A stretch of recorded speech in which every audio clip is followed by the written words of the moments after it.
Bonjour à toutes et à tous, j'espère que vous allez bien. Suite de notre parcours gustatif, comme vous le voyez, comme vous l'entendez, nous sommes à nouveau dans un lieu bien particulier, différent d'habitude. Il n'y a pas de bruit, on a une odeur d'herbe fraîche, il fait bon.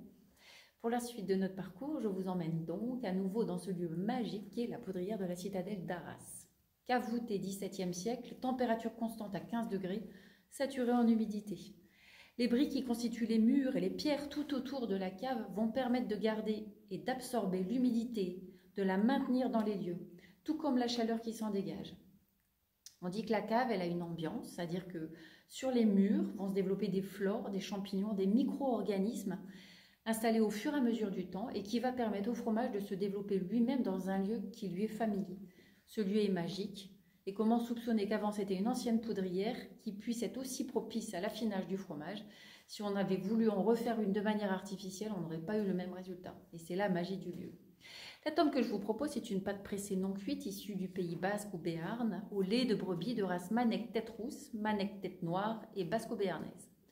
Donc visuellement, cette tome, elle a une multitude de couleurs. Elle revêt des champignons. On a le géotrichum qui apparaît très vite, de couleur blanche, un peu feutrée.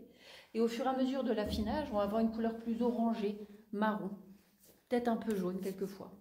Produit de terroir, car ces brebis qui donnent bien moins de lait que des chèvres ou des vaches vont fournir un lait qui va avoir un goût unique et riche au fromage. On va avoir des notes lactées, beurrées, presque sucrées.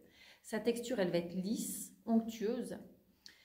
Je vous propose de la déguster avec des amandes torréfiées, fumées, ce qui va offrir un contraste entre la salinité de l'amande et la sucrosité du fromage. Un contraste en texture, la mâche croquante de l'amande et du fromage qui va être fondant et le fumé de l'amande pour relever la douceur du fromage. Donc, libre à vous de couper, de broyer ou de manger entière l'amande avec votre morceau de fromage. Faites-vous plaisir comme vous voulez. Je vous souhaite une très belle dégustation et je vous dis donc à demain.